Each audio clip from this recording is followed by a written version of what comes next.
Shalom, kita bertemu kembali dalam ceramah homiletik ataupun cara-cara menyampaikan khotbah dengan baik. Dalam sesi yang ketiga ini, kita akan membahaskan tentang pengkhotbah dan persiapan. Ada hal-hal yang perlu dipersiapkan oleh seorang pengkhotbah. Yang pertama, persiapan hati dan mental. Banyak berdoa dan berteduh dengan Tuhan menolong untuk memiliki ketenangan. Persiapan yang cukup menolong untuk memiliki kemantapan. Latihan-latihan menolong untuk semakin terampil sehingga memiliki keberanian untuk tampil di hadapan umum. Yang kedua, persiapan sarana dan prasarana. Siapkan beberapa terjemahan Alkitab seperti Alkitab leksikon, maksudnya Alkitab yang mempunyai nota-nota di bawahnya. Alkitab terjemahan bahasa Malaysia boleh dikategorikan sebagai kitab leksikon oleh karena ada nota-nota walaupun ringkas dan pendek. Tetapi ada juga Alkitab-Alkitab yang lainnya yang mempunyai catatan-catatan kaki yang lebih meluas ataupun lebih mendalam. Alkitab ini perlu dan menolong bagi seorang pengkhotbah. Pastikan juga ada kompilasi Alkitab, kamus Alkitab, tafsiran-tafsiran, majalah, artikel, bentuk cetak maupun elektronik, seperti TV, internet, dan lain-lain, alat-alat ilustrasi, video klip, dan sebagainya. Semua ini boleh membantu meningkatkan mutu khotbah seorang pengkhotbah. Yang ketiga, persiapan bahan. Pahamilah latar belakang, erti dan makna firman Tuhan yang dipelajari. Struktur rangkaian kalimat, karakter orang-orang yang disebut dalam teks yang digunakan, dan tempat-tempat yang disebut dalam teks yang digunakan. Yang keempat, persiapan gaya dan penampilan. Perhatikan kerapian dan keserasian pakaian, rambut, dan aksesoris yang dipakai semasa berkhotbah. Adalah baik untuk bercermin dahulu sebelum berkhotbah, untuk membenahi apa yang perlu. Kemudian harus selalu memikirkan gaya yang sesuai dengan situasi pendengar. Jika perlu dilatih, berlatihlah. Semua itu untuk menyokong berita yang hendak disampaikan dan untuk menambah kepercayaan diri untuk tampil di muka umum. Ingatlah dua hal ini, pengkhotbah yang kurang persiapan akan terlihat di mimbar. Pengkhotbah yang hidupnya kurang dipersiapkan dengan baik akan terlihat dalam perbuatannya.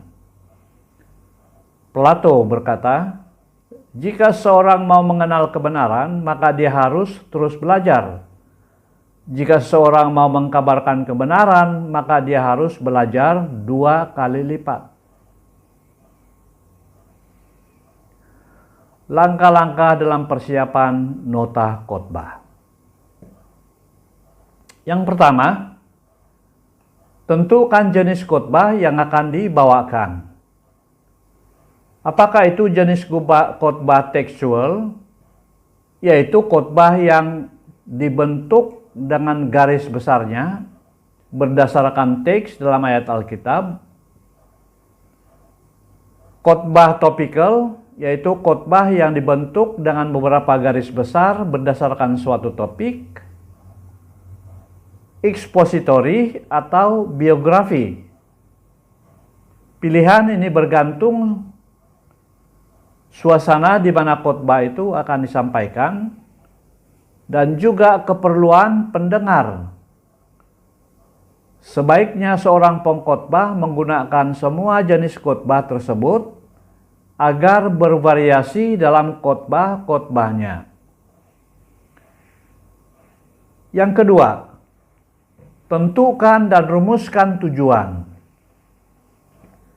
Bagaimanapun hebatnya eksposisi sebuah khotbah atau bahan-bahan khotbah, jika tidak memiliki tujuan, sama seperti orang yang memiliki kereta mewah tanpa mengetahui arah yang pasti. Ini hanya membuang masa. Tujuan menyatakan apa yang pengkhotbah harapkan terjadi pada pendengar akibat dari apa yang dikhotbahkannya. Tujuan tersebut berupa pengetahuan yang harus dimiliki oleh pendengar atau sikap yang harus diambil oleh pendengar.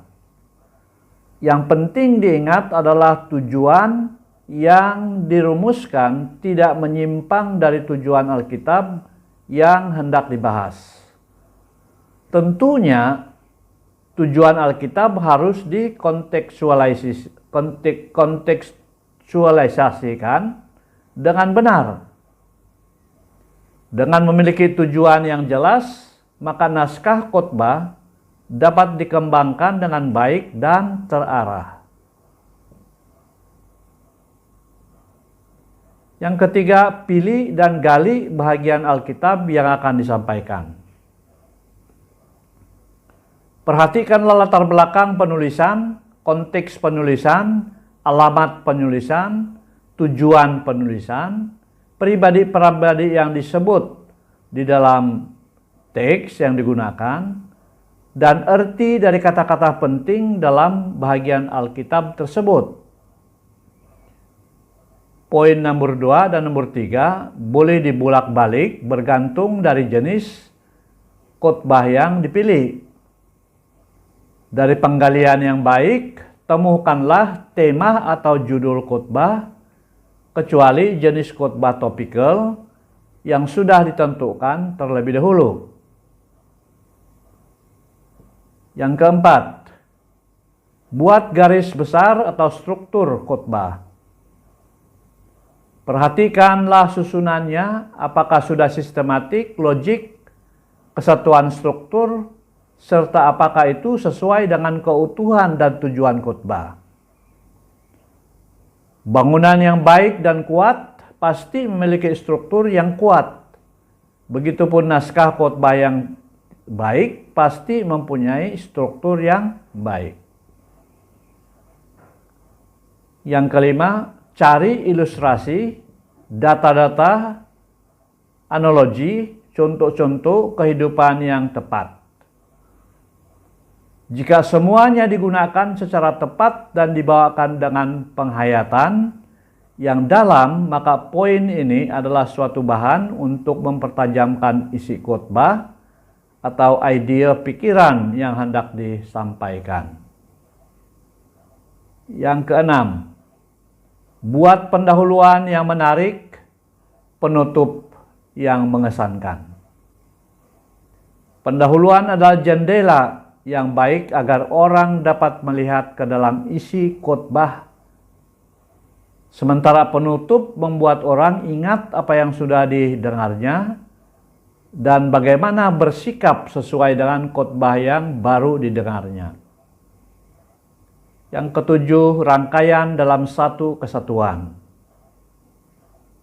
Tuliskanlah kembali semua yang sudah dibuat dalam satu kesatuan dari pendahuluan ke isi khotbah sampai kepada penutup khotbah.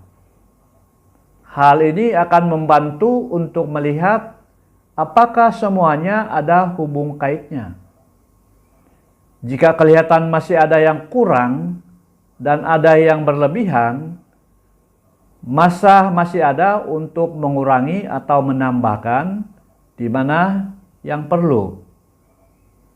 Hal ini juga akan membantu pengkhotbah menghafal nota khotbahnya dan memperkirakan berapa jangka waktu khotbah itu akan disampaikan untuk kemudian dibuat penyesuaiannya. Persiapan fisik dan psikis. Di bawah ini akan dijelaskan beberapa anjuran untuk mempersiapkan fisik dan jiwa sebelum tampil untuk membawakan khotbah. Anjuran ini dapat dipergunakan di mana ia diperlukan. Yang pertama, jika kita sudah berdoa dan mengumpuli khotbah itu di hadapan Tuhan, kita seharusnya yakin bahwa Tuhan menyertai semasa kita berkhotbah. Jika kita sudah mempersiapkan nota khotbah secara maksimal dan coba menguasainya, maka kita akan menjadi tenang untuk memulakan khotbah. Setelah berdoa dengan persiapan yang baik, kita akan bersemangat untuk berkhotbah. Yang ketiga, makanlah dengan cukup sebelum berkhotbah, supaya kita memiliki kekuatan tubuh, supaya kita memiliki kekuatan yang cukup selama berkhotbah. Tetapi jangan makan keterlaluan karena akan membuat tubuh kita lemah dan akan sukar untuk konsentrasi. Jika sekiranya kita diundang untuk berkhotbah jam 5 atau jam 6 pagi, di mana banyak gereja-gereja memiliki jam-jam ibadat tersebut, disarankan makan sedikit roti dan minum air suam atau teh panas. Jika kita masih gugup sebelum mulai berkhotbah, minumlah segelas air. Coba pikirkan mengapa orang terkejut harus minum air putih terlebih dahulu sebelum khotbah. Jika hari tersebut kita berkhotbah sampai 5 kali, maka ada baiknya jika kita minum sedikit air manis atau air sirap untuk membuat suara kita tidak mudah serak. Pergilah ke washroom sebelum berkhotbah. Hal ini nampaknya remeh, tetapi dapat mengganggu apabila di pertengahan khotbah kita harus terdesak untuk buang air kecil atau besar. Jika ada cermin muka di washroom, lihatlah di cermin dahulu sebelum keluar untuk memeriksa kembali penampilan kita secara utuh.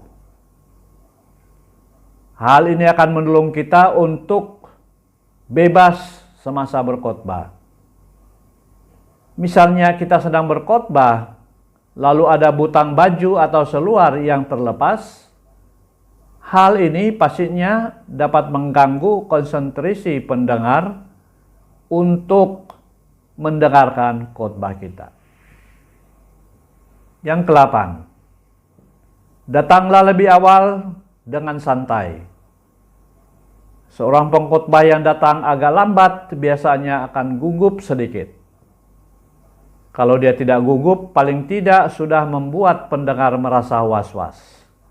Terutama sekali jika ada bahan-bahan atau khotbah yang perlu dipancarkan di dalam layar, datanglah lebih awal daripada jam yang ditentukan di mana ibadah itu bermula.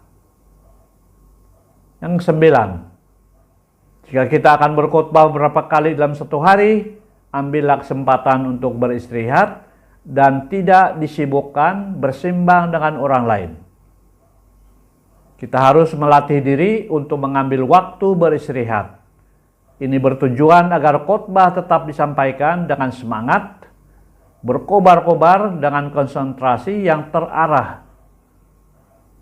Jika kita berkhotbah 4 kali atau 5 kali tanpa rehat, khotbah yang keempat dan kelima mungkin sudah sangat berkurang cara dan semangat penyampaiannya.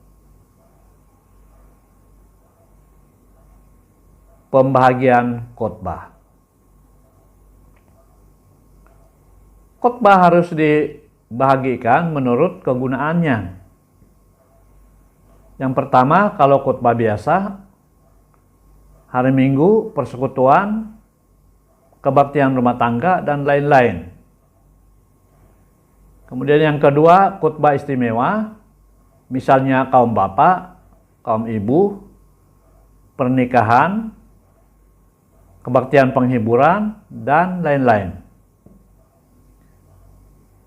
Kemudian yang ketiga, khotbah yang memakai satu tema khusus, seperti Mazmur, Habakuk, atau khotbah untuk menangkis ajaran-ajaran sesat seperti saksi Yehova, ajaran pluralisme, hypergrace, gereja Tuhan yang Maha Kuasa, gereja Tuhan yang Maha Kuasa, dan ajaran-ajaran sesat yang lain.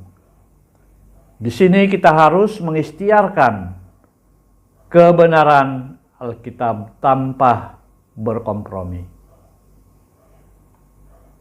Khotbah menurut isinya.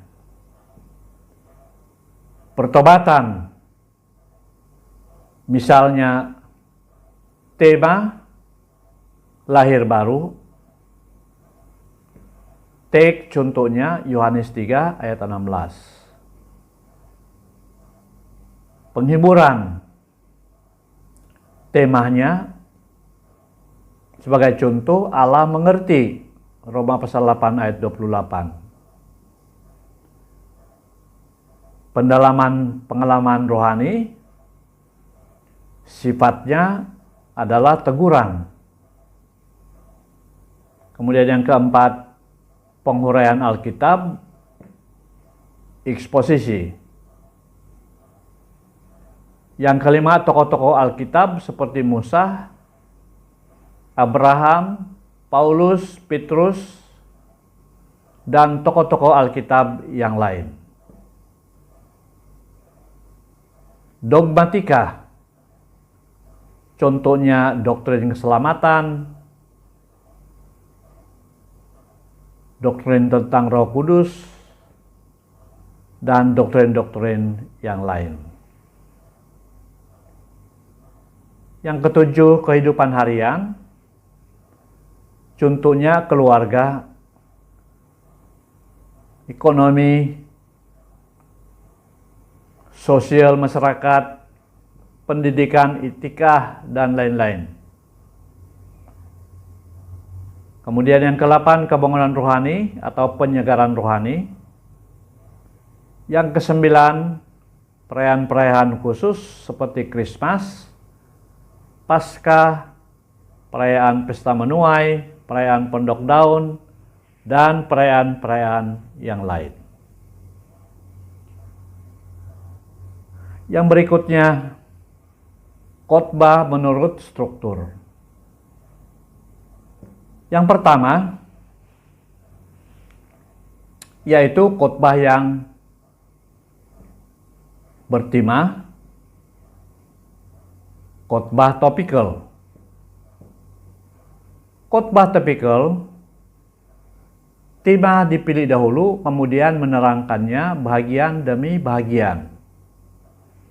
Biasanya berkisar pada sebuah pokok yang diambil dari dalam atau luar Alkitab, misalnya dosa, sorga, kelaparan, bencana alam, hutang, soal-soal etika, dan sebagainya. Yang kedua, tekstual, yaitu khotbah yang berdasarkan teks, mengambil 2 ayat atau lebih dan kemudian menerangkannya dengan jelas. Tema kalimat kunci, pokok-pokok pikiran diambil dari 2 ayat ini saja. Kemudian khotbah ekspositori, yaitu didasarkan pada teks Alkitab, pokok-pokok garis besar dan pokok-pokok kecilnya diambil dari teks tersebut. Yang keempat, biografi biasanya lebih dari 2 ayat. Tema, kunci kalimat, yaitu khotbah mengenai tokoh-tokoh yang ada dalam Alkitab. Yang kelima, seminar, yaitu khotbah yang mengambil satu tema khusus sepanjang acara dan menguraikannya secara ilmiah dan diikuti dengan soal jawab. Menurut Haddon W. Robinson, semua khotbah ini boleh disebut khotbah ekspositori. Khotbah ekspositori menurutnya merupakan komunikasi atas suatu konsep Alkitab yang diperolehi dan disampaikan melalui pembelajaran historis, gramatikal, dan kesusastraan atau suatu passage atau bahagian sesuai dengan konteksnya. Pertama-tama sudah diterapkan oleh Roh Kudus kepada pribadi dan pengalaman pengkhotbahnya. Kemudian melaluinya baru kepada pendengarnya. Jadi apapun bentuk khotbah, apakah itu tekstual, topical, expository, dalam arti passage atau pasal dalam Alkitab, semuanya boleh disebut khotbah ekspositori jika itu bersumber dari Alkitab. Ditafsirkan dengan memperhatikan kaidah-kaidah hermeneutik yang alkitabiah dan dieksposisi dengan benar. Tema atau pokok khotbah. Pengkhotbah harus ada tema khotbah untuk dapat menyusun khotbahnya dengan baik. Tema juga diperlukan oleh pendengar karena jika tidak ada tema, maka mereka akan membuat tema sendiri dan itu boleh mendatangkan akibat yang tidak baik. Yang pertama, prinsip memilih tema. Pilihlah tema yang dapat menarik perhatian pendengar. Pilihlah tema yang jelas. Pilihlah tema yang pendek tetapi menarik atau catchy. Pilihlah tema yang indah. Pilih tema yang tepat tetapi harus disesuaikan dengan isi. Pilih tema sesuai dengan suasana Kristen. Pilihlah tema tentang persoalan-persoalan yang harus segera dijawab dan tema-tema yang lain. Yang kedua, perkara-perkara yang harus dicegah dalam memilih tema. Yang pertama,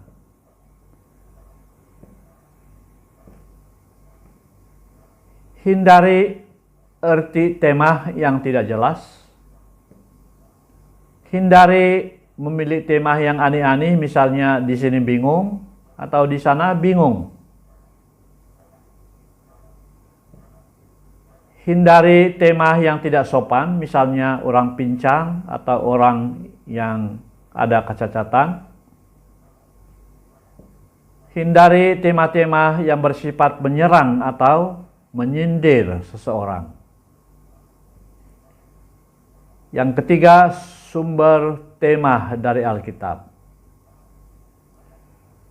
Yang pertama, boleh dijadikan tema tokoh-tokoh yang ada dalam Alkitab. Kemudian hari besar seperti Krismas, Paskah, Pentakosta, pengangkatan, surga, dan kehidupan yang baru dan sebagainya. Kemudian yang ketiga, kehidupan sehari-hari, misalnya keluarga, bangsa, wabak, penyakit, bencana alam, dan sebagainya. Yang keempat, masalah-masalah etika, seperti abortion, perzinahan, cukai, rasuah, salah guna kuasa, dan yang lain-lain.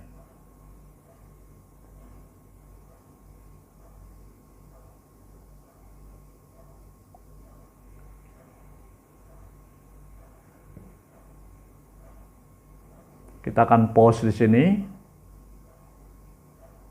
Kita akan sambung lagi dalam sesi yang keempat, di mana saya akan berbicara tentang pendahuluan khotbah. Kita istirahat sebentar.